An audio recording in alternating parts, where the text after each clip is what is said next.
चलिए, hello everyone. तो आज की क्लास में हम लोग नॉर्थ अमेरिकन कॉन्टिनेंट डिस्कस करने वाले हैं। ठीक है। लास्ट क्लास में मैंने आपसे साउथ अमेरिकन कॉन्टिनेंट डिस्कस किया था। एक एक कंट्रीज़, उसके फिजिकल फीचर्स कौन कौन से हैं, सारी चीज़ें मैंने आपको बतला दी थी। ठीक है। आज की क्लास में हम लोग नॉर्थ अमेरिकन कॉन्टिनेंट को डिस्कस करेंगे। काफ़ी इंपॉर्टेंट है ये भी। मैपिंग से क्वेश्चन तो आते ही हैं। इस बार के भी पेपर में आपने देखा होगा, यूपीएससी का जो एग्ज़ाम हुआ था उसमें भी काफ़ी सारे क्वेश्चंस, लगभग लगभग 5-6 क्वेश्चंस मैपिंग से पूछे गए थे। ठीक है। तो साउथ अमेरिकन कॉन्टिनेंट तो हम लोग पहले डिस्कस कर चुके हैं। काफ़ी इंपॉर्टेंट अपने आप में ये कॉन्टिनेंट है। ठीक है। आज की क्लास में हम लोग ये नॉर्थ अमेरिकन कॉन्टिनेंट को डिटेल में डिस्कस करने वाले हैं। एक एक कंट्रीज़ को बेहतर तरीके से समझेंगे।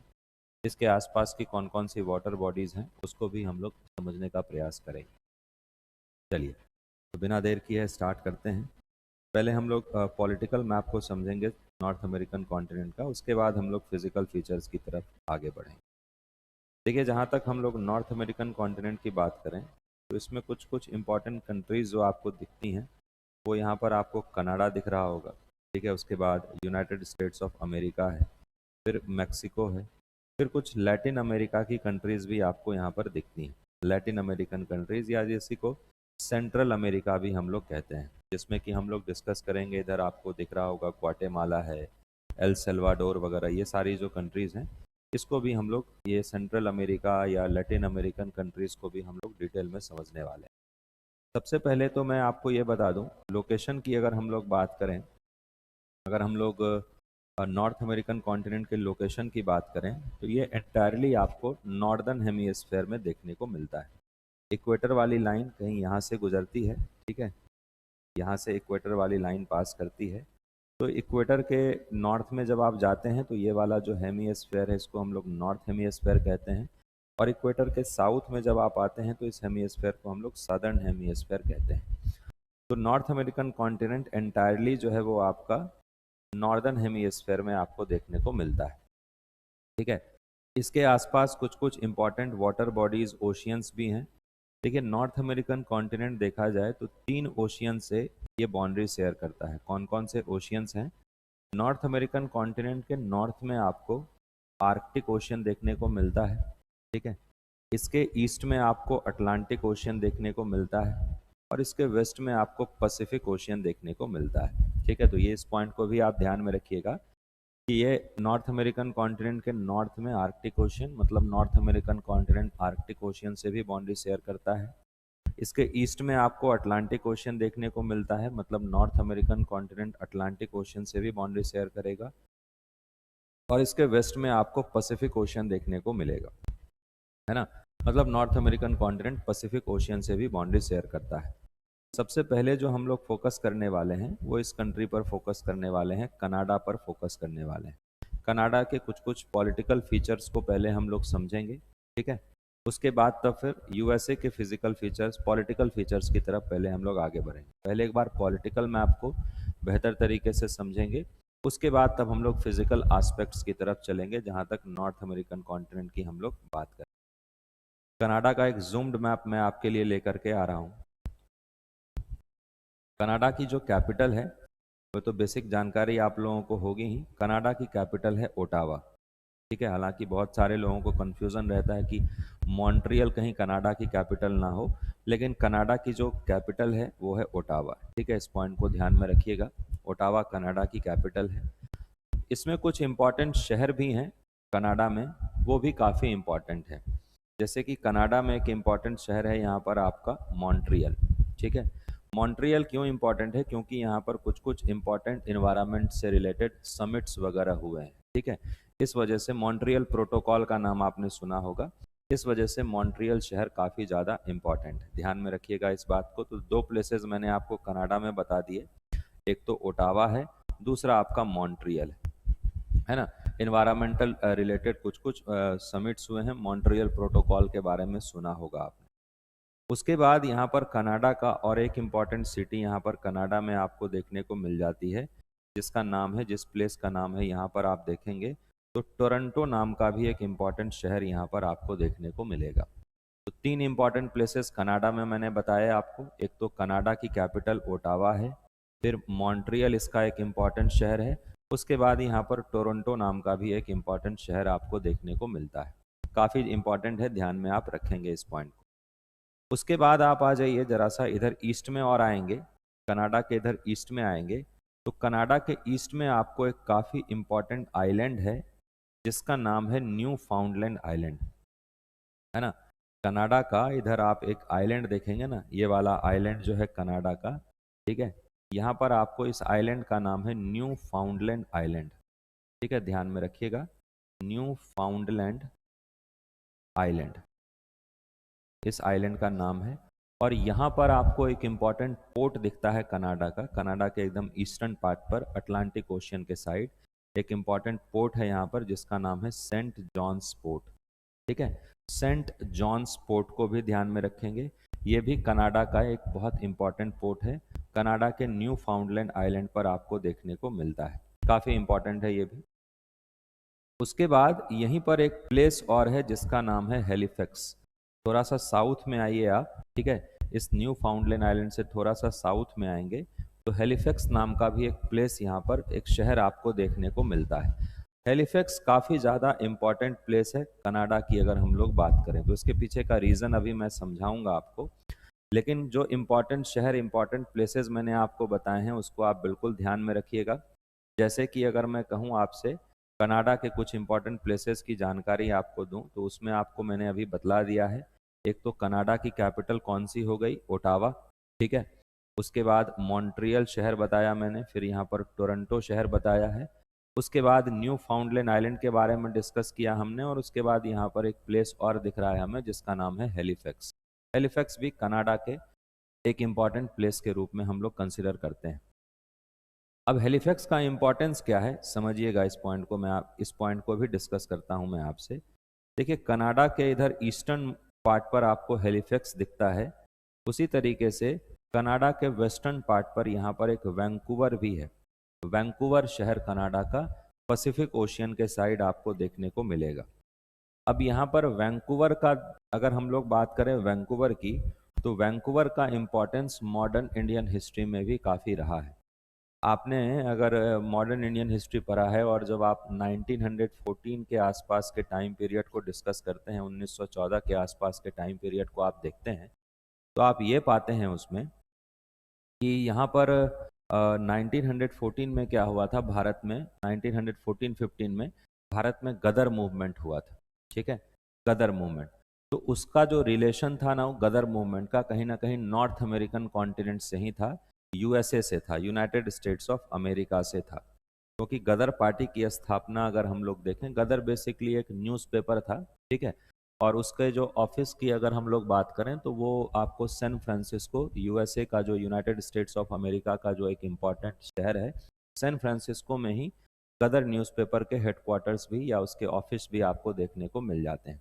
तो वैंकूवर का क्या इंपॉर्टेंस है यहाँ पर देखिए, अगर मैं आपको बताऊं तो इंडिया से कनाडा की तरफ माइग्रेशन आज भी काफ़ी सारे इंडियन डायस्पोरा की अगर हम लोग बात करें, ठीक है, इंडियन कम्युनिटी की बात करें तो काफ़ी सारे इंडियंस कनाडा में रहते हैं, ठीक है। और इसकी शुरुआत कहीं ना कहीं 1904 के आसपास से हुई थी। 1904 से क्या होता है, 1904 के आसपास से क्या होता है कि धीरे धीरे लोग लाइवलीवुड की तलाश में इंडिया से बाहर निकलते हैं, ठीक है। और इधर कनाडा के इधर वेस्टर्न पार्ट पर, उसमें भी खास करके इस प्लेस पर वैंकूवर पर पहुंचते हैं। लेकिन शुरुआत में अगर देखें हम लोग तो यहाँ पर इंडियंस को जो है कनाडा में उतना एक्सेप्ट नहीं किया जा रहा था। उसके पीछे का मेन रीज़न क्या था, एक तो उस समय पर कनाडा भी ब्रिटिशर्स की ही कॉलोनी हुआ करती थी, ठीक है। कनाडा को तो भारत के काफ़ी समय के बाद यहाँ पर इंडिपेंडेंस मिलता है, आज़ादी मिलती है। तो कनाडा उस समय पर ब्रिटिशर्स की ही कॉलोनी हुआ करती थी, फर्स्ट पॉइंट तो ये। दूसरा, यहाँ पर भारत से जो लोग माइग्रेट होकर के कनाडा जा रहे थे तो वहाँ पर उनको कुछ वर्क चाहिए था। तो कनाडा का जो वर्क फोर्स था वो इस बात को लेकर के अगेंस्ट में था कि अगर यहाँ पर इंडियंस को यहाँ पर काम मिलने लगा, वर्क मिलने लगा, तो फिर उनको उनका जो वर्क फोर्स है वो वहाँ पर अनएम्प्लॉयड हो जाएंगे, बेरोजगार हो जाएंगे। इस वजह से इंडियंस को वहाँ पर एक्सेप्ट शुरुआत में नहीं किया गया। तो धीरे धीरे पॉलिटिकल एक्टिविटीज़ स्टार्ट होती हैं कनाडा में, जैसे कि एक व्यक्ति का नाम मैं आपको बताऊं तो तारक नाथ दास, है ना। तारक नाथ दास नाम के एक व्यक्ति थे जिनके द्वारा एक न्यूज़पेपर की शुरुआत करी गई थी, जिस न्यूज़पेपर का नाम था फ्री हिंदुस्तान, है ना। फ्री हिंदुस्तान नाम के एक न्यूज़पेपर की शुरुआत यहाँ पर करी गई थी कनाडा में। और भी इम्पोर्टेंट कुछ कुछ व्यक्ति थे, जैसे जीडी कुमार की भी मैं बात करूंगा आपसे, है ना। जीडी कुमार के द्वारा भी यहाँ पर हम लोग देखें तो स्वदेश सेवक होम की स्थापना करी गई थी, है ना। स्वदेश सेवक होम नाम के एक ऑर्गेनाइजेशन की स्थापना करी गई थी, ठीक है। बेसिकली स्वदेश सेवक होम जो ऑर्गेनाइजेशन था वो इंडिया से जो भी लोग जाते थे तो उनको यहाँ पर हेल्प करता था स्वदेश सेवक होम। और स्वदेश सेवक नाम का एक गुरुमुखी लैंग्वेज में इन्होंने न्यूज़पेपर की भी शुरुआत करी थी। स्वदेश सेवक नाम के एक न्यूज़पेपर की भी शुरुआत करी जाती है, किसके द्वारा? जीडी कुमार के द्वारा। तो धीरे धीरे पॉलिटिकल एक्टिविटीज कनाडा के वैंकूवर में स्टार्ट हो जाती है कि इंडियंस को भी यहाँ पर जो फंडामेंटल राइट्स हैं, जो मौलिक अधिकार हैं, वो मिलने चाहिए, है ना। तो वैंकूवर का अगर हम लोग इंडियन हिस्ट्री में देखें तो काफ़ी इंपॉर्टेंस रहा है। नॉर्थ अमेरिकन कॉन्टिनेंट में अगर हम लोग देखें तो पॉलिटिकल एक्टिविटीज़ की शुरुआत अगर इंडियंस के द्वारा कहीं स्टार्ट होती है तो वो कनाडा के वैंकूवर सिटी में ही होती है, ठीक है। इस बात को आप, इस पॉइंट को बिल्कुल आप ध्यान में रखिएगा, काफ़ी इंपॉर्टेंट है।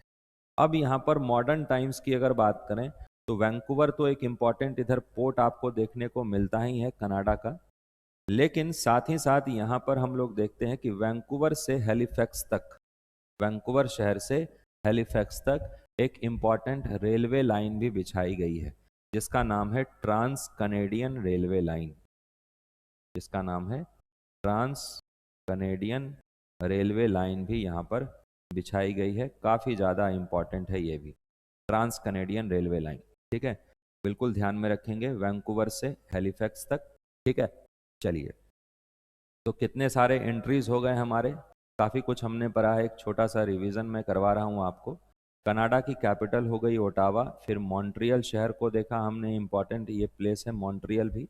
उसके बाद मैंने आपसे टोरंटो के बारे में भी डिस्कस किया है कि टोरंटो भी जो है अपने आप में देखा जाए तो कनाडा का एक इम्पॉर्टेंट शहर है, बहुत इंपॉर्टेंट प्लेस है कनाडा का। फिर मैंने आपसे डिस्कस किया है यहाँ पर न्यू फाउंडलैंड आइलैंड के बारे में। ये न्यू फाउंडलैंड आइलैंड भी काफ़ी इंपॉर्टेंट है प्लेस ये, है ना। ये आइलैंड है कनाडा का, इधर अटलांटिक ओशन के साइड। यहाँ पर एक पोर्ट भी दिखता है आपको अटलांटिक ओशन की तरफ कनाडा का, जिसका नाम है सेंट जॉन्स पोर्ट, ठीक है। बहुत इंपॉर्टेंट है, ध्यान में रखिएगा।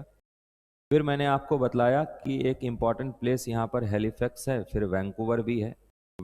हेलिफैक्स आपको इधर अटलांटिक ओशन के साइड देखने को मिलता है, ईस्टर्न पार्ट पर देखने को मिलता है। और वैंकूवर की जहाँ तक बात करें तो वो वेस्टर्न पार्ट पर देखने को मिलता है। और वैंकूवर से हेलिफैक्स तक एक इम्पॉर्टेंट रेलवे लाइन बिछाई गई है जिसको कहा जाता है ट्रांस कनेडियन रेलवे लाइन, ठीक। बहुत इंपॉर्टेंट है, ध्यान में रखिएगा आप इन सारी एंट्रीज को जो जो मैंने आपको बतलाए हैं यहाँ पर। कनाडा का एक इम्पॉर्टेंट शहर यहाँ पर और है जिसका नाम है कैलगरी। कैलगरी ये भी इम्पॉर्टेंट है। क्यों इम्पॉर्टेंट है कैलगरी? क्योंकि यहाँ पर आपको कुछ कुछ मिनरल्स मिलते हैं, कोल और आयरन के डिपॉजिट्स इन क्षेत्रों में आपको देखने को मिल जाएंगे। कोल और आयरन के डिपॉजिट्स कैलगरी शहर में देखने को मिल जाएंगे कनाडा के, ठीक है। बहुत इंपॉर्टेंट है ये पॉइंट भी, बिल्कुल आप ध्यान में रखिएगा इस बात को, ठीक है। ये भी पॉइंट बड़ा ही इंपॉर्टेंट है। चलिए, तो कैलगरी हो गया आपका, ठीक। उसके बाद नेक्स्ट अगर हम लोग देखें तो कुछ इंपॉर्टेंट आइलैंड्स आपको कनाडा में इधर नॉर्थ साइड में देखने को मिल जाएंगे। जैसे कि मैं आपसे डिस्कस करूं तो यहाँ पर आपको कनाडा में इधर एल्समेयर आइलैंड देखने को मिलता है, ठीक है। अच्छा, एक पॉइंट और मैं आपसे बता देना चाहता हूँ। देखिए, कभी कभी क्वेश्चन पूछ दिया जाता है कि कौन किसी आइलैंड के बारे में दे देगा आपसे और पूछेगा कि वो कौन से ओशियन का पार्ट है। तो यहाँ पर एक चीज़ आप क्लियर कर लीजिएगा कि यहाँ पर आपको अटलांटिक ओशियन भी दिख रहा है इस साइड और इधर आर्कटिक ओशियन भी दिख रहा है, ठीक है। इधर भी अटलांटिक ओशियन और आर्कटिक ओशियन में आपको कन्फ्यूज़न हो रहा होगा कि सर कहाँ तक आर्कटिक ओशियन है, कहाँ तक अटलांटिक ओशियन है। तो कन्फ्यूज़ होने की कोई बात नहीं है। यहाँ पर एक इम्पॉर्टेंट लाइन आपको देखने को मिल जाती है। आइए ज़रा सा नीचे वाले मैप में वो लाइन दे रखा होगा, उस लाइन को मैं आपसे डिस्कस कर लेता हूँ। देखिए, यहाँ पर एक इम्पॉर्टेंट लाइन दे रखी है जिसका नाम लिख रखा है आर्कटिक सर्कल, है ना। इसका नाम लिख रखा है आर्कटिक सर्कल। जब आप आर्कटिक सर्कल, अच्छा ये जो इसको हम लोग लैटिट्यूड की अगर बात करें तो 66.5 डिग्री नॉर्थ लैटिट्यूड इसको हम लोग कंसिडर करते हैं। इसके नॉर्थ में जब आप जाते हैं ना तो इसको हम लोग कहते हैं आर्कटिक ओशियन, इसको आर्कटिक ओशियन कहा जाता है।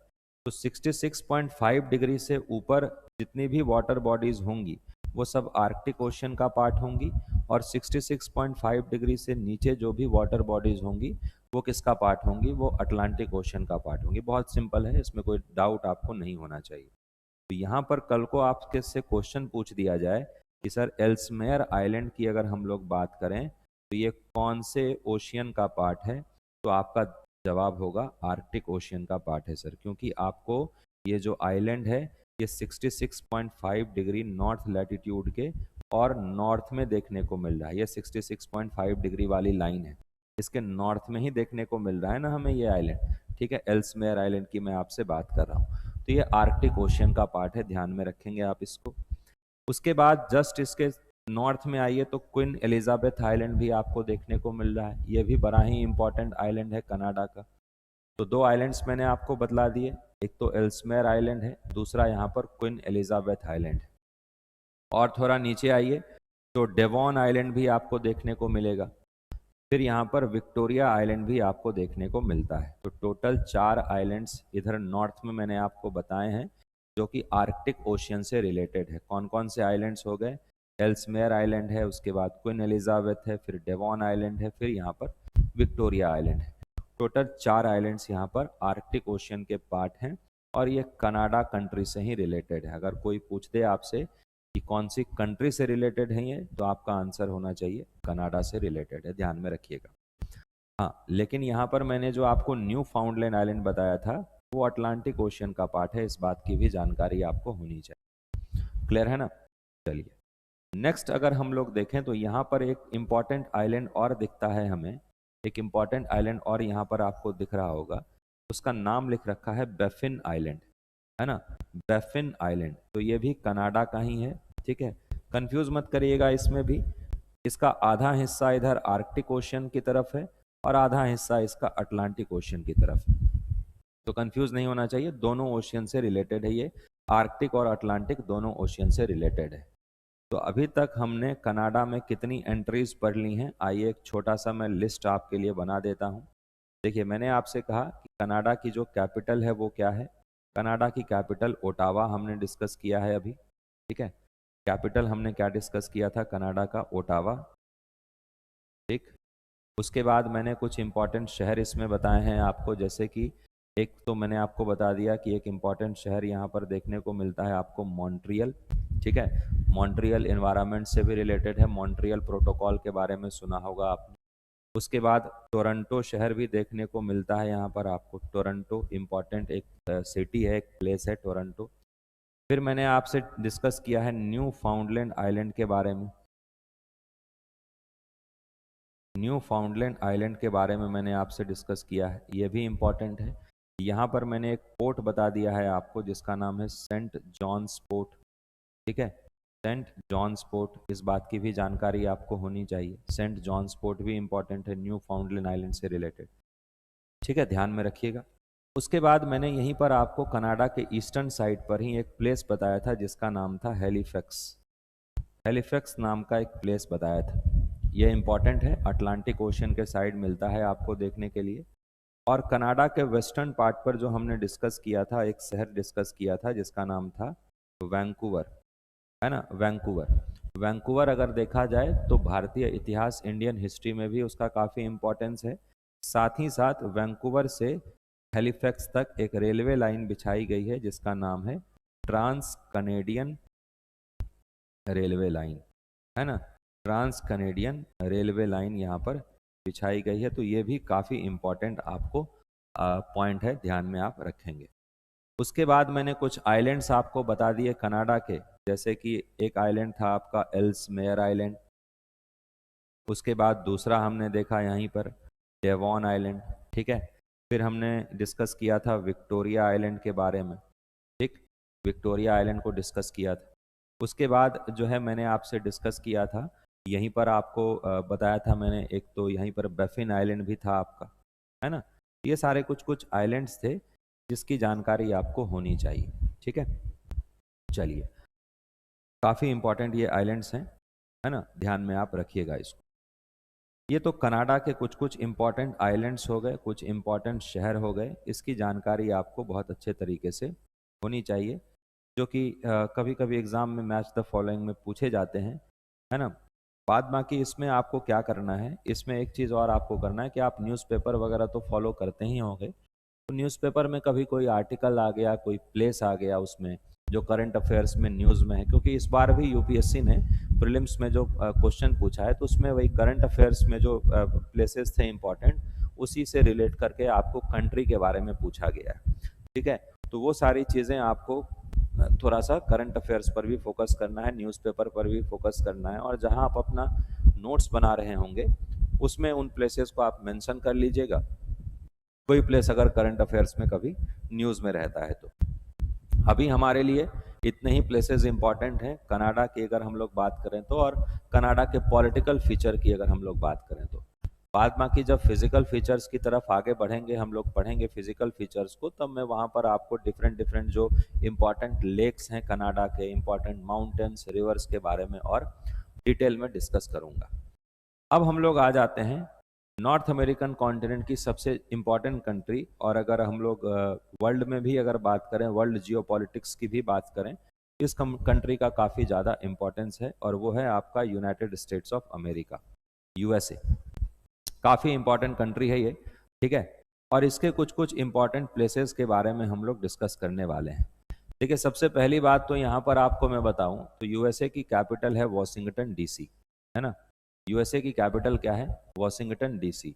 इसमें जो डीसी का फुल फॉर्म है वो है डिस्ट्रिक्ट ऑफ कोलंबिया, है ना, डिस्ट्रिक्ट ऑफ कोलंबिया। देखिए, यूएसए की अगर मैं बात करूं आपसे तो यूएसए में टोटल 51 स्टेट्स हैं, 51 स्टेट्स हैं, ठीक है ना। और इसमें आपको इधर कोलंबिया स्टेट भी देखने को मिलता है, तो यहीं पर आप देख लीजिए district of Columbia, Washington DC की कैपिटल इसी वजह से वहां पर लिखी गई है। एक चीज़ से कंफ्यूज नहीं होना है आपको, ये वॉशिंगटन डीसी जो शहर है ना आपका, इसको आप अटलांटिक ओशियन से रिलेट कीजिएगा। इधर ये आपको अटलांटिक ओशियन की तरफ देखने को मिलता है, ठीक है, अटलांटिक ओशियन की तरफ देखने को मिलता है ये। यूएसए में एक वॉशिंगटन स्टेट भी है, यूएसए का एक स्टेट भी है वॉशिंगटन, वो आपको पैसिफिक ओशियन की तरफ देखने को मिलेगा। वो किधर देखने को मिलेगा? वो आपको पैसिफिक ओशियन के साइड देखने को मिलेगा। तो कंफ्यूज नहीं होना है, कभी एग्जाम में अगर क्वेश्चन पूछ दिया जाए आपसे कि यूएसए की जो कैपिटल है वॉशिंगटन डीसी, वो पैसिफिक ओशियन से रिलेटेड है या अटलांटिक ओशियन से, तो आपका आंसर होगा अटलांटिक ओशियन से रिलेटेड है सर, ठीक है। ध्यान में रखेंगे, काफ़ी ज़्यादा इंपॉर्टेंट पॉइंट ये मैंने आपको बतलाया है। उसके बाद यूएसए के यहाँ पर कुछ और इम्पॉर्टेंट शहर हैं, जैसे कि इधर आप देखिए न्यूयॉर्क शहर। न्यूयॉर्क काफ़ी ज़्यादा इम्पॉर्टेंट एक सिटी है यूएसए के रिस्पेक्ट में अगर हम लोग बात करें तो। दुनिया भर के हेडक्वार्टर्स आपको यहाँ पर देखने को मिलते हैं, जैसे कि United nation general assembly, United nation security council, सारे हेडक्वार्टर्स आपको इन क्षेत्रों में देखने को मिल जाएंगे, न्यूयॉर्क में देखने को मिल जाएंगे। तो ये न्यूयॉर्क शहर भी जो है वो अटलांटिक ओशियन के साइड ही है, आपको ईस्टर्न कोस्ट पर ही, यूएसए के ईस्टर्न कोस्ट पर ही देखने को मिलेगा। उसके बाद यूएसए की हिस्ट्री में एक प्लेस काफ़ी महत्व रखता है, काफ़ी इंपॉर्टेंट है, जिसका नाम है बोस्टन। यूएसए के लिए जब यूएसए ने अपने इंडिपेंडेंस की लड़ाई लड़ी, तो उसमें एक इवेंट फेमस है, जब आप वर्ल्ड हिस्ट्री पढ़ते हैं, बोस्टन की टी पार्टी, है ना, टी पार्टी ऑफ बोस्टन। ये वही शहर है बोस्टन, है ना, क्योंकि वहाँ पर चाय पर जो है, टी पर काफ़ी ज़्यादा हैवी टैक्सेस लगा दिए गए थे। आपको पता होगा कि धीरे धीरे क्या होता है कि यूएसए भी एक समय पर ब्रिटिशर्स की कॉलोनी बन जाता है, ठीक है। तो धीरे धीरे वहाँ पर के भी जो लोग सेटल हुए, है ना, तो जितने भी डिसीजंस लिए जाते थे वो ब्रिटेन से ही लिए जाते थे। तो यहाँ पर भी धीरे धीरे लोगों ने क्या किया, रिवोल्ट किया, ठीक है, विरोध किया इन डिसीजंस का। लास्ट में हम लोग देखते हैं कि जब टी पर, जब चाय पर टैक्स लगा दिया गया था, तो बोस्टन में काफ़ी ज़्यादा उसका विरोध हुआ था, रिवोल्ट हुआ था। तो वर्ल्ड हिस्ट्री में इस टॉपिक को आप पढ़ते होंगे, टी पार्टी ऑफ बोस्टन, ठीक है। तो ये प्लेस भी, बोस्टन भी काफ़ी इंपॉर्टेंट है। और ये भी आपको इधर अटलांटिक ओशन में ही देखने को मिलेगा, अटलांटिक ओशन के साइड देखने को मिलेगा, मतलब यूएसए के ईस्टर्न कोस्ट पर ये आपको देखने को मिलता है। काफ़ी इंपॉर्टेंट प्लेस है बोस्टन। तो यूएसए में 3 प्लेसेस हमने देखे हैं, एक तो वॉशिंगटन है, दूसरा इधर आपको न्यूयॉर्क हो गया, उधर आप फिर यहाँ पर आपका बोस्टन हो गया। ठीक, कुछ और इम्पॉर्टेंट प्लेसेस हैं, जैसे यहाँ पर आप देख लीजिए फिलाडेल्फिया भी एक इम्पॉर्टेंट प्लेस है, इसको भी आप ध्यान में रख सकते हैं। फिलाडेल्फिया इम्पॉर्टेंट है, ध्यान में रखिएगा।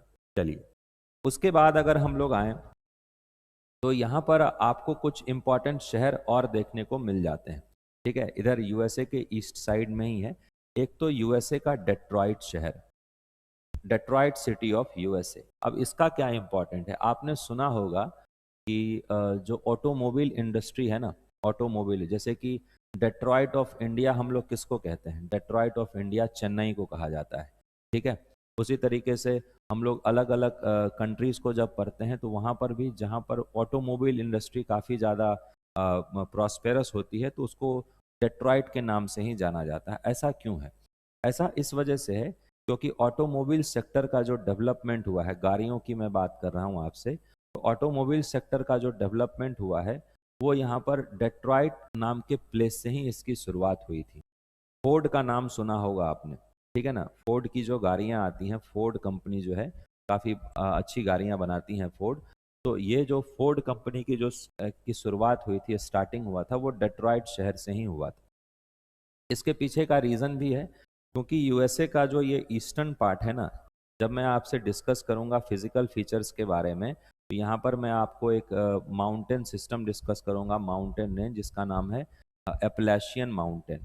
ठीक है, एपलेशियन माउंटेन के बारे में हम लोग डिस्कस करेंगे। तो यहाँ पर हम लोग देखते हैं कि इस एपलेशियन माउंटेन वाले क्षेत्र में क्या होता है, यहाँ पर आपको आयरन के रिजर्व्स मिलते हैं। ठीक है, आयरन मिलता है, फिर कोल भी मिलता है, अच्छी क्वालिटी के आयरन और अच्छे क्वालिटी के कोल इन क्षेत्रों में आपको देखने को मिलेंगे। और गाड़ियों में अगर हम लोग देखें तो स्टील का इस्तेमाल होता है, स्टील का यूज़ होता है। ठीक है, तो आयरन एंड स्टील इंडस्ट्री जो है इन क्षेत्रों में आपको काफ़ी ज़्यादा प्रॉस्पेरस है। ये फिलाडेल्फिया, फिर इसी इसी क्षेत्र में आपको पिट्सबर्ग पेंसिल्वेनिया भी दिखेगा, यहाँ पर डेट्रॉइट दिख रहा है। इसी कारण से हम लोग देखते हैं कि ऑटोमोबाइल सेक्टर जो है वो काफ़ी डेवलप हो पाया इन क्षेत्रों में, इस इलाके में, डेट्रॉइट में। इस वजह से इसका इम्पोर्टेंस है, इस पॉइंट को आप बिल्कुल ध्यान में रखेंगे। फिर आ जाइए यहाँ पर यूएसए का एक और इम्पॉर्टेंट शहर है जिसका नाम है शिकागो। वो भी शिकागो प्लेस भी इस इधर ही आपको ईस्टर्न साइड पर ही दिखेगा। हालांकि कोस्टल नहीं है, कोस्टल प्लेस नहीं है, कोई पोर्ट नहीं है ये, फिर भी ये काफ़ी इम्पॉर्टेंट शहर है और ईस्टर्न पार्ट पर ही आपको देखने को ये मिलता है। बहुत इम्पॉर्टेंस है इसका भी, इसको भी आप ध्यान में रखेंगे। चलिए, तो यूएसए के ईस्टर्न पार्ट को डिस्कस कर लिया है हमने। एक बार कनाडा को जो मैंने पढ़ाया था उसका एक छोटा सा रिवीजन मैं आपको करवा देता हूँ। देखिए, कनाडा की कैपिटल हमने डिस्कस करी थी ओटावा, फिर यहीं पर एक इम्पॉर्टेंट शहर देखा था हमने मॉन्ट्रियल। ठीक है, ध्यान रखेंगे। और मॉन्ट्रियल से इधर ओटावा से थोड़ा नीचे आए थे तो टोरंटो नाम का भी एक प्लेस हम लोग डिस्कस कर रहे थे। तो 3 प्लेसेस तो यहाँ हो गए कनाडा के। उसके बाद मैंने आपसे डिस्कस किया था कि कनाडा का इधर एक आइलैंड है, वो भी बड़ा ही इम्पोर्टेंट है, जिसका नाम है न्यू फाउंडलैंड आइलैंड। और यहाँ पर एक पोर्ट भी था इसका जिसका नाम था सेंट जॉन्स पोर्ट। ठीक है, ध्यान में रखिएगा। कनाडा के ईस्टर्न पार्ट पर आपको देखने को मिलता है एक प्लेस जिसका नाम है हेलिफैक्स, और वेस्टर्न पार्ट पर एक प्लेस इधर पोर्ट देखने को मिलता है जिसका नाम है वैंकूवर। वैंकूवर के बारे में मैंने आपसे डिस्कस किया है कि इसका इंडियन हिस्ट्री में भी काफ़ी इंपॉर्टेंस रहा है अगर हम लोग वैंकूवर की बात करें। ठीक है, मैंने आपसे डिस्कस किया था कि तारकनाथ दास, जीडी कुमार, इन लोगों के द्वारा जो नॉर्थ अमेरिकन कॉन्टिनेंट में पॉलिटिकल एक्टिविटीज़ की शुरुआत होती है तो वो वैंकूवर नाम के प्लेस से ही होती है। उसके बाद वैंकूवर से हेलिफैक्स तक एक ट्रांस कनेडियन रेलवे लाइन को बिछाया गया है। ठीक है, ट्रांस कनेडियन रेलवे लाइन को बिछाया गया है, ये भी काफ़ी इंपॉर्टेंट है, मतलब पूरे कनाडा को ये कवर कर लेता है वेस्ट टू ईस्ट, इस वजह से इसको ट्रांस कनेडियन रेलवे लाइन हम लोग कहते हैं। फिर एक इम्पॉर्टेंट शहर, एक इम्पॉर्टेंट प्लेस, मैंने एक इम्पॉर्टेंट सिटी डिस्कस किया आपसे जिसका नाम है कैलगरी। कैलगरी का क्या इंपॉर्टेंस है, कैलगरी देखिए यहाँ पर आपको आयरन और कोल के रिजर्व्स आपको देखने को मिल जाते हैं, तो ये भी बहुत इंपॉर्टेंट है, ध्यान में आप रखिएगा इस बात को। फिर कुछ आइलैंड्स मैंने डिस्कस किए थे आपसे, जैसे कि एल्समेयर आइलैंड है, क्वीन एलिजाबेथ आइलैंड है, डेवॉन आइलैंड है, फिर विक्टोरिया आइलैंड है। उसके बाद बैफिन आइलैंड को भी डिस्कस किया था मैंने आपसे, जिसमें मैंने आपसे कहा था कि एल्समेयर आइलैंड, क्वीन एलिजाबेथ, डेवॉन और विक्टोरिया आइलैंड जो है वो आर्कटिक ओशियन से रिलेटेड है, और इधर बैफिन आइलैंड जो है आपको आधा हिस्सा उसका आर्कटिक ओशियन में और आधा हिस्सा उसका अटलांटिक ओशियन में आपको जाता हुआ दिखेगा। काफ़ी इंपॉर्टेंट है ये, ध्यान में आप इस पॉइंट को रखिएगा। चलिए, उसके बाद हम लोग आ गए थे इधर यूएसए में। तो यूएसए के ईस्टर्न पार्ट पर हमने पहले डिस्कस किया है। यूएसए की कैपिटल हो गई वॉशिंगटन डीसी, डीसी का full form district of Columbia, फिर यहीं पर फिलाडेल्फिया, न्यूयॉर्क और बोस्टन शहर। बोस्टन का भी इम्पोर्टेंस है अगर हम लोग यूएसए के हिस्ट्री के रिस्पेक्ट में अगर हम लोग बात करें तो। उसके बाद यहाँ पर हमने देखा था यूएसए का डेट्रॉइट जो सिटी है, फिर शिकागो है ना। ये सब प्लेसेस भी इम्पॉर्टेंट हैं, यूएसए की हम लोग बात कर रहे हैं। अब आ जाते हैं हम लोग जरा सा यूएसए के वेस्टर्न पार्ट पर। और यूएसए के वेस्टर्न पार्ट पर जैसे ही हम लोग आएंगे तो कुछ इम्पॉर्टेंट प्लेसेस यहाँ पर भी हमें देखने को मिल जाते हैं। जैसे कि सबसे इम्पॉर्टेंट तो यहाँ पर आपको देखने को मिलता है एक शहर जिसका नाम है सैन फ्रांसिस्को। अब सैन फ्रांसिस्को को सिलिकॉन वैली के नाम से भी जाना जाता है। San Francisco is also famous या also known as Silicon Valley. तो सिलिकॉन वैली भी कहते हैं हम लोग। रीज़न क्या है इसका सिलिकॉन वैली कहने का? इसके पीछे का सबसे इम्पॉर्टेंट रीज़न ये है क्योंकि दुनिया भर के जितने भी टेक्नोलॉजिकल जाइंट्स हैं, चाहे आप गूगल की बात करें, चाहे फेसबुक की बात करें, चाहे ट्विटर की बात करें, सारे के सारे सबके हेडक्वार्टर्स आपको कहाँ देखने को मिलते हैं? सैन फ्रांसिस्को भी में ही देखने को मिलते हैं। ठीक है, जैसे कि सिलिकॉन वैली ऑफ इंडिया की बात करें तो बैंगलोर को कहा जाता है, क्योंकि इम्पॉर्टेंट जो टेक्नोलॉजिकल कंपनीज हैं, आईटी सेक्टर की कंपनीज हैं, उसके हेडक्वार्टर्स आपको बैंगलोर में ही देखने को मिलेंगे। इसी वजह से इसका इम्पोर्टेंस है। तो सिलिकॉन वैली क्या कहा के नाम से फेमस है कौन सा प्लेस? San Francisco. और ये यूएसए के वेस्टर्न पार्ट पर है ना। खासियत देखिएगा, इधर पैसिफिक ओशियन के साइड आपको ये देखने को मिलेगा। अच्छा, इसको सिटी ऑफ गोल्डन गेट भी हम लोग कहते हैं। सैन फ्रांसिस्को को सिटी ऑफ गोल्डन गेट भी कहा जाता है। इस पॉइंट को भी आप बहुत अच्छे से ध्यान में रखिएगा। सिटी ऑफ गोल्डन गेट भी इसको हम लोग कहते हैं सैन फ्रांसिस्को को। ये पॉइंट भी बहुत इंपॉर्टेंट है। वेस्टर्न पार्ट पर आपको देखने को मिलता है ये यूएसए के पैसिफिक ओशियन के साइड। उसके बाद जस्ट नीचे आइए तो आपको एक इम्पॉर्टेंट और शहर यहाँ पर दिखता है वेस्टर्न पार्ट पर ही, एलए, लॉस एंजलिस। सुना होगा इसके बारे में। इसको कहा जाता है city of Hollywood. City of Hollywood इसको हम लोग कहते हैं, है ना। ये भी प्लेस काफ़ी इंपॉर्टेंट है। लॉस एंजलिस काफ़ी ज़्यादा इंपॉर्टेंट है, सिटी ऑफ हॉलीवुड कहा जाता है इसको। यहाँ पर और एक लॉस एंजलिस के थोड़ा नीचे आएंगे, थोड़ा सा वेस्ट साउथ में आएंगे तो आपको एक प्लेस दिखता है जिसका नाम है सैन डियागो। अब सैन डियागो की खासियत क्या है कि यूएसए के वेस्टर्न कोस्ट की अगर हम लोग बात करते हैं, ये यूएसए का वेस्टर्न कोस्ट है। पैसिफिक ओशियन के साइड की अगर हम लोग बात करें तो यहाँ पर इसका सबसे सदर्न मोस्ट जो पोर्ट है ना, southern most port of western coast of USA. USA के वेस्टर्न कोस्ट का सबसे जो सदर्न मोस्ट पोर्ट है ना, पोर्ट सिटी है, वो आपको देखने को मिलता है सैन डियागो। ये भी काफ़ी इम्पॉर्टेंट है। ठीक है, ध्यान में आप इस बात को रखिएगा। मैं थोड़ी देर में आपसे डिस्कस करूंगा कि पनामा नाम की भी एक कंट्री यहाँ पर एग्जिस्ट करती है। काफ़ी इंपॉर्टेंट कंट्री है, यहाँ पर आपको दिख भी रहा है। जब मैं लैटिन अमेरिकन कंट्रीज को डिस्कस करूंगा तो यहाँ पर पनामा नाम की एक कंट्री को डिस्कस करूंगा। देखिए, पहले क्या था कि मैंने आपसे शुरुआत की क्लासेस में एक वर्ड डिस्कस किया होगा जिसको हम लोग उस वर्ड का नाम था इस्थमस। इस्थमस वर्ड के बारे में मैंने आपसे डिस्कस किया था, आपको शायद याद हो। इस्थमस के बारे में मैंने आपको बताया था कि a narrow land mass that connects to large land masses. और वहाँ पर भी मैंने आपको एग्जांपल दिया था पनामा का। ठीक है, at that time I told about Panama, and Panama is an isthmus because it connects north American continent and south American continent. तो इस वजह से होता क्या था ना कि पहले अगर किसी को पैसिफिक ओशियन से इधर अटलांटिक ओशियन में आना हुआ तो उसको ये पूरा रास्ता घूमना पड़ता था। ये पूरा रास्ता इधर ट्रैवल करके तब ये पहुंचता था, क्योंकि आर्कटिक ओशियन का एक्सेस इधर आप शिप लेकर के नहीं जा सकते। क्यों नहीं जा सकते? क्योंकि वो वर्ष भर वहां पर आपको जो है बर्फ दिखेगा, ग्लेशियर्स दिखेंगे। ठीक है, तो इस कारण से वो आर्कटिक ओशियन का रास्ता जो है उसका एक्सेस नहीं था लोगों के पास। तो अगर अटलांटिक ओशियन में आना होता था पैसिफिक ओशियन से, ये पूरा एकदम घूम करके ये पूरा रास्ता लेना पड़ता था। लेकिन अब क्या किया गया है, अब यहाँ पर पनामा नाम की जो कंट्री है, जो इस्थमस ऑफ पनामा की हम लोग बात करते हैं, वहां पर एक कनाल बना दिया गया है। ठीक है, पनामा कनाल को यहाँ पर कंस्ट्रक्ट कर दिया गया है। तो पनामा कनाल जो है वो आपको पैसिफिक ओशियन को अटलांटिक ओशियन से कनेक्ट करता है। ठीक है, तो उसके बाद इस सैन डियागो पोर्ट का और ज़्यादा इंपॉर्टेंस बढ़ गया। क्यों बढ़ गया सैन डियागो का इंपॉर्टेंस? इसके पीछे का रीज़न सिंपल सा है, क्योंकि यहाँ से आप देखिए पनामा कनाल का डिस्टेंस काफ़ी कम है ना। तो इस वजह से सैन डियागो जो है वो, अगर हम लोग यूएसए के वेस्टर्न कोस्ट की बात करें, तो सदर्न मोस्ट पोर्ट तो है ही सैन डियागो यूएसए के वेस्टर्न पोर्ट का, साथ ही साथ यूएसए के वेस्टर्न पार्ट का मोस्ट इम्पॉर्टेंट पोर्ट भी है यहाँ पर सैन डियागो। ठीक है, ध्यान में रखिएगा, बहुत इंपॉर्टेंट है। और पनामा कनाल की जहाँ तक मैं आपसे बात करूँ, तो पनामा कनाल जो है वो आप लिख लीजिएगा उसको, it connects Pacific ocean, Pacific ocean and Atlantic ocean, Pacific ocean and Atlantic ocean, ये दोनों ओशियन को ये कनेक्ट करता है, जोड़ता है। ठीक है, बहुत इंपॉर्टेंट है, ध्यान में रखिएगा।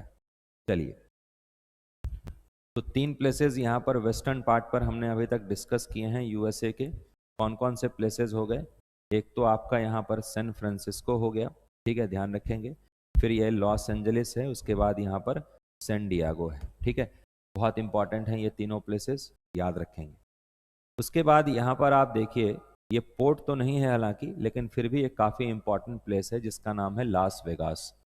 अब लास वेगास का क्या इंपॉर्टेंस है? इसको कहा जाता है सिटी ऑफ कसिनो, है ना। सिटी ऑफ कसिनो इसको हम लोग कहते हैं, सिटी ऑफ कसिनो कहा जाता है लास वेगास को।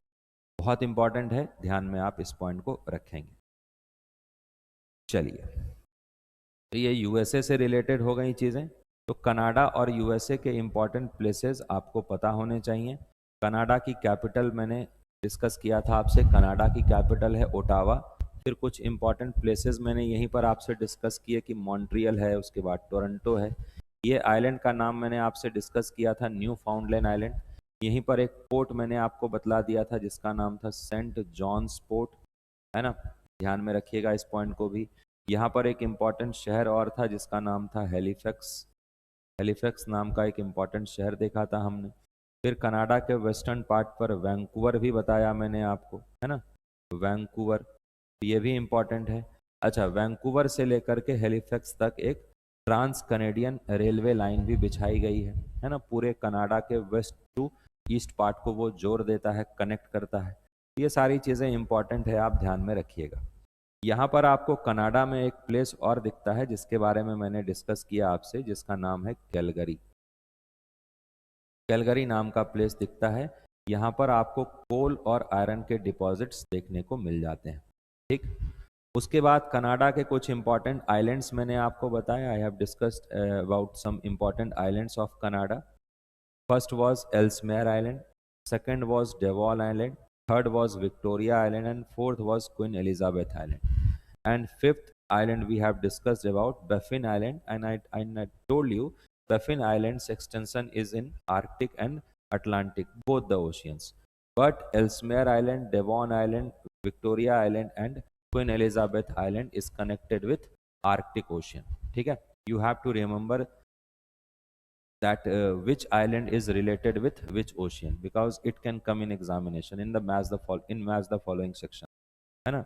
So you have to remember. Next topic we have discussed about the United States of America. Capital of USA is Washington DC, and it is on the eastern coast of United States of America.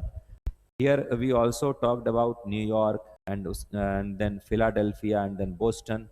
Boston has its importance in the history of United States of America. Then we have discussed about Detroit. Detroit is famous for automobile industry.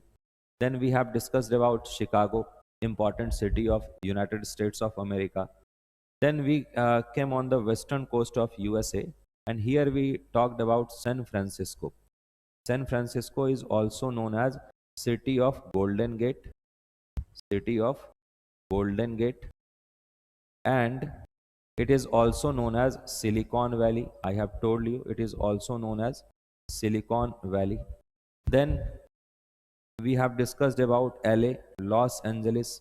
We called it as City of Hollywood. Then we talked about San Diego. San Diego is most important port of western coast of USA. है ना, western coast of USA, most important port, है ना, because it is connected with, yeah, it is nearer to the Panama Canal, and Panama Canal connects Pacific Ocean with Atlantic Ocean. So its importance is very high. Next place we have discussed about Las Vegas, and Las Vegas is also known as City of Casino. It is also known as City of Casino. So we have discussed about the important places of Canada and United States of America. One more thing I have to tell you, that here you can see a territory and its name is Alaska. And its name is Alaska.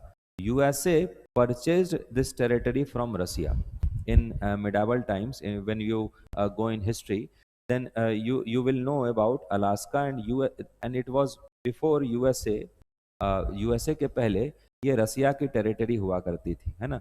USA has purchased this territory from Russia, and it is 51st territory, है ना, 51st state of USA, है ना.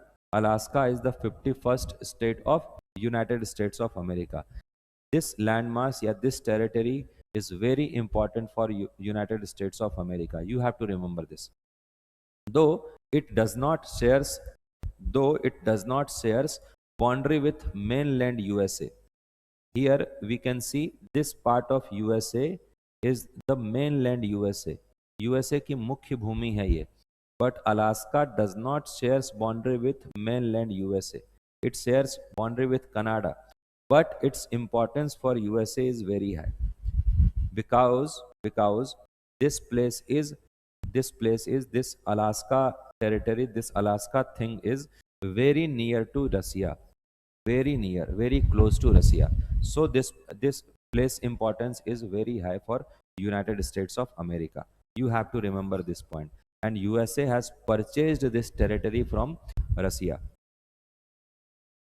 Clear? Now we have to discuss about Mexico, one more important country of North American continent. One more important country of North American continent, Mexico. Capital of Mexico is very easy, Mexico City. But here we discuss about two peninsula. And when we started the mapping thing, when we started to study the world map, at that time I talked about peninsula. I told you what peninsula is. A landmass surrounded from three sides by water bodies is known as, or it is called as, peninsula. कोई ऐसा क्षेत्र, कोई ऐसा landmass, जमीन का कोई ऐसा टुकड़ा जो तीन ओर से पानी से घिरा हो, उसको हम लोग क्या कहते हैं? उसको पेनिनसुला कहते हैं, प्रायद्वीप कहते हैं. At that time I told you India is a peninsular country. Why? Because on one side you see Bay of Bengal, in south Indian Ocean, and on western part Arabian Sea. Three side water bodies and one side landmass. So India is a peninsular country. Clear? Next point. Here we are talking about Mexico. Capital of Mexico is Mexico City. Here we discuss about two peninsulas. And in 2022 prelims, if you अगर आपने देखा है question 2022 के prelims के, तो उसमें match the following में बहुत सारे प्लेसेस के नाम दे रखे थे. उसमें आपको कुछ प्लेटू रीजन्स के भी नाम दे रखे थे. जैसे कि एक क्वेश्चन पूछ रखा था उसमें अनातोलियन प्लेटू कहाँ है. तो मैं आपसे डिस्कस करूंगा अनातोलियन प्लेटू के बारे में जब हम लोग डिस्कस करेंगे वो टर्की में है आपका, है ना। तो यहाँ पर यूपीएससी कल को क्वेश्चन इस तरीके से भी फॉर्म कर सकता है, पेनिनसुला दे देगा अलग अलग और आपसे पूछेगा मैच द फॉलोइंग कि वो कौन सी कंट्री में है। तो you have to remember these points also. Now in Mexico there are two important peninsulas. First is Yucatan Peninsula. First is Yucatan Peninsula. This part of Mexico is known as Yucatan Peninsula. You have to remember this. Next, second peninsula is Baja Peninsula. Second peninsula of Mexico is Baja Peninsula, or it is also known as California Peninsula. It is also known as California Peninsula. Very important, very important, है ना। Yucatan peninsula Mexico and California और Baja peninsula Mexico. Very important point, you have to remember this. One more thing I have to tell you, we have studied Canada and one peninsula, I am going to tell about one more peninsula in Canada. Let me open the physical map for you. Now here you can see Ungava Peninsula. Here you can see Ungava Peninsula. It is in Canada. Ungava Peninsula is in Canada. Ungava Peninsula is in Canada. So today we have discussed about 3 peninsula. अगर मैं list बनाऊं आपके लिए तो कुछ इस प्रकार से बनेगा। सबसे पहले तो Ungava Peninsula. Where is Ungava Peninsula? Ungava Peninsula है कनाडा में, ठीक है। Where is Yucatan Peninsula? Yucatan Peninsula है आपका मैक्सिको में। And where is Baja Peninsula? Baja Peninsula, और you can ask you California Peninsula, है ना, because Baja Peninsula is also known as California Peninsula. It is also in Mexico. ये भी आपका Mexico में ही है, ध्यान रखिएगा, बहुत इंपॉर्टेंट है। बाद बाकी इंपॉर्टेंट शहर तो मैंने आपको कनाडा और यूएसए के बता ही दिए हैं, उन पॉइंट्स को भी आप बिल्कुल ध्यान में रखें। चलिए अब कुछ लैटिन अमेरिका की कुछ कंट्रीज हैं। We have to discuss about some countries of Latin America. यहाँ पर कुछ नहीं करना है, बस उसका लोकेशन आपको पता होना चाहिए और उसकी कैपिटल के बारे में आपको जानकारी होनी चाहिए, बस इतना ही काम है हमारा। Here you can see one small country, Belize, and its capital is Belmopan. You have to remember its capital, Belmopan. Belmopan is capital of Belize. Another country, Guatemala. Another country, Guatemala. और capital of Guatemala is Guatemala City. Capital of Guatemala is Guatemala City. Capital of Belize is Belmopan and capital of Guatemala is Guatemala City. Next country Honduras. Here next country is Honduras. Capital of Honduras is Tegucigalpa.